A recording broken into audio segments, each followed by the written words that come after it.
og'riq kuchaygan sari tizzani buklab boramiz. Mana buklanyapti, ko'ryapsiz hojona? Shunga moslashib qolgansiz. Tizza bo'g'imi osteoartroz kasalligi chap tizza bo'g'imizda 3-4 bosqich ekan, o'ng tizza bo'g'imida 3-bosqich ekan. Ko'p yurganimizda, harakat qilganimizda tizzada yengil og'riq bo'ladi birinchi bosqichda. Keyin tizza bo'g'imini bukib yozganimizda yengil darajada qirtillagan ovoz eshitiladi. Bu birinchi bosqich. Qiynalmasdan yaxshi kelib oldingizmi? Yaxshi. Charchamasdan. Sog'liqlar. Bizda Farg'ona vodiy yoqdimi ishkilib? Yoqdi.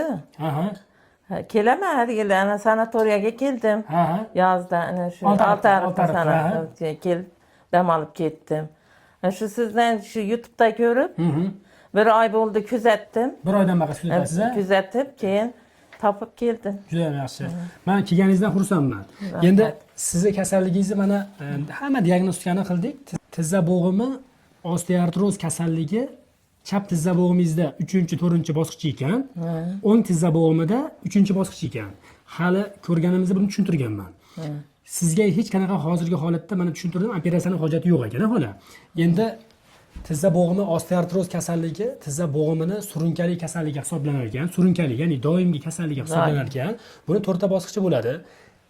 Birinchi bosqichda hojona mana birinchi bosqichda tushuntiramizki, xalqqa qanaqa holat bo'ladi. Birinchi ko'p yurganimizda, harakat qilganimizda tizzada yengil og'riq bo'ladi birinchi bosqichda.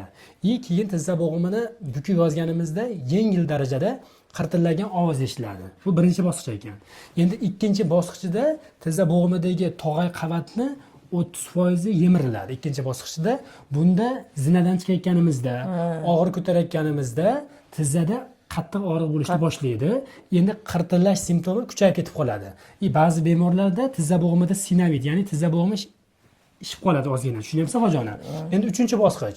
3-bosqichda hojona tizza bo'g'imida mana shu holatda o'tirganda ham og'riq bo'ladi. Mana hol o'tirganda ham og'riq bo'lar ekan. 3-bosqichda tizza bo'g'imidagi sinovit ishiq yana ham kuchayib ketib qolar ekan. Tushunyapsiz hojona?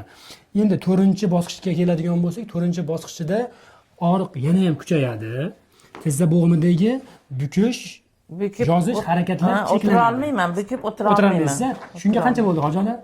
Shuni bukib o'tira olmasligimga 3-4 yil bo'ldi, lekin boshlanganiga 13 yil bo'ldi. 13 yil bo'ldi boshlanganiga. 3 yildan beri shu oyoqim og'riydi. Lekin Qoraqalpoqda davolanib turasizmi? Davolanib turdim, davolandim o'zimizning Ellikqal'ada. Shu tizzadan bir ukol oldim bo'lgan.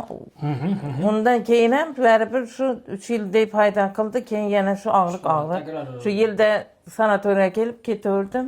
Borgan so'ng bir oy yaxshi yuraman, so'ng yana shu og'rib qolasiz. Og'rib qolaman. Bo'ldi, mana shunga e'tiborli bo'lishimiz kerakki, bu yerda mana UZI qilib ko'rdik hojona. UZIdan maqsad tizza bo'g'imida qanchalik darajada shamollagan suyuqlik borligini aniqlab oldik. Endi shu shamollagan suyuqlik chap tizza bo'g'imida 15 millilitr ekan, o'ng tizza bo'g'imida 3,5 ekan.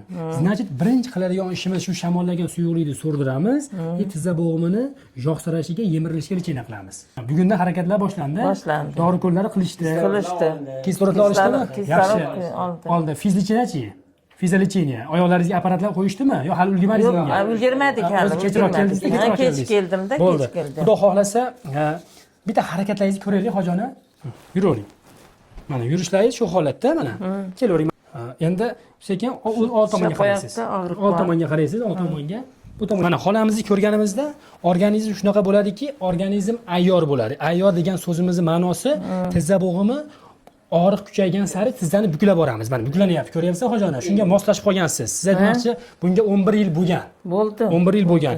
Qiladigan ishimiz oyoqdagi mana shu tizzamiz pastga tegmayapti-yu. Tegmayapti. Tizzamizni pastga tegdirish, pastroqdan olingmi mana. Tizzani pastga tegdirish harakatini qilib olsak, yana ham yaxshi yutuqqa erishgan bo'lamiz. O'shani hozir mana bugun davolanishning birinchi kuni bo'lsa, 10 kun davomida kuzatib boramiz degan hojona.